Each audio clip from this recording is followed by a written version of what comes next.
How you guys doing today? Welcome back to my channel. I'm Brian, the Florida Bearded Woodworker. Today what we're working on is I'm doing some custom build-in shelves and a fireplace mantle. So today we're just doing some finishing up on some pocket hole screws to connect the shelf. I'm going to flip you around a little bit and show you what I got. This is 4 foot long 1x1 poplar, and that'll be the back support. And then I've got some 11 1/4, because I'm getting 12-inch shelves. So I've got 11 1/4 1x1 poplar. Those will be the side supports. And what we're doing today is I'm putting in pocket holes. And Amos wants to say hello, but that's not for you, Amos. You can't eat that wood. Go lay down.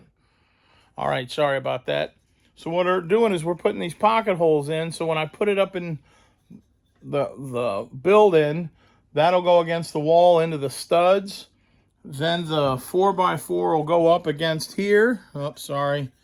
The 4x4 will go up against here along the back, and it'll do on the same on the other side.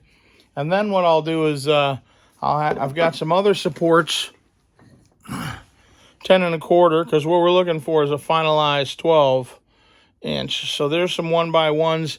Those will be the supports under the shelf. And then I've got this tongue and groove board that I've got to cut into 2-inch strips for the face plates of the shelves. And then I've got to make the mantle out of that.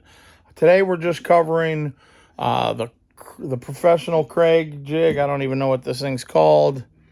The Foreman, the Kreg Foreman. It's a fantastic tool.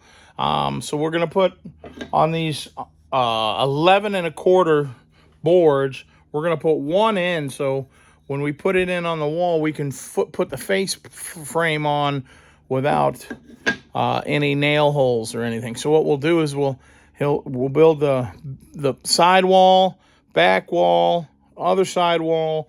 Then we'll put in these 10 1/4 supports with a pocket hole and some glue on the back on this big board on the back wall.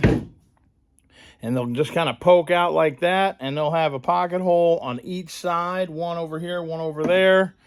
One will go into the 1x1, and the other one will go into the face frame. And we'll put the 3/4 inch plywood on the top, and then we'll put the face frame on, and we can do the screws straight up through the bottom of these 1x1s with a little bit of glue. With a little bit of glue on top to hold the plywood, 3/4 inch plywood by 11 1/4, because I've got 3/4 inch tongue and groove board that's going to go on the face. So what I did with the jig here was, you can see in here how it's centered, but I didn't have a consistent way to keep it level. So I've got my 12-foot framing square on here, and it actually works perfect. So let me see where we're at. This one's done. Sorry, this one's done. Let me turn on my vacuum. The vacuum, I got a new DeWalt vacuum that's the super quiet, and the loudest part is the suction. You don't even hear the motor. I'm gonna fire it up. Isn't that quiet? You can barely hear the motor, and then you can hear the suction. So what I'm going to do over here, see if you can see that good. Oh, man. I'm going to put that in there, hold it tight up against there. I want to make sure I'm tight here. It's kind of weird doing it one-handed.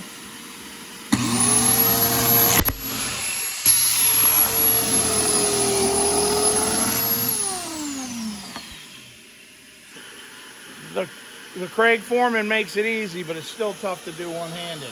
But you can see that's in one side, and we'll do both sides of the support. Get a look in there, what happens.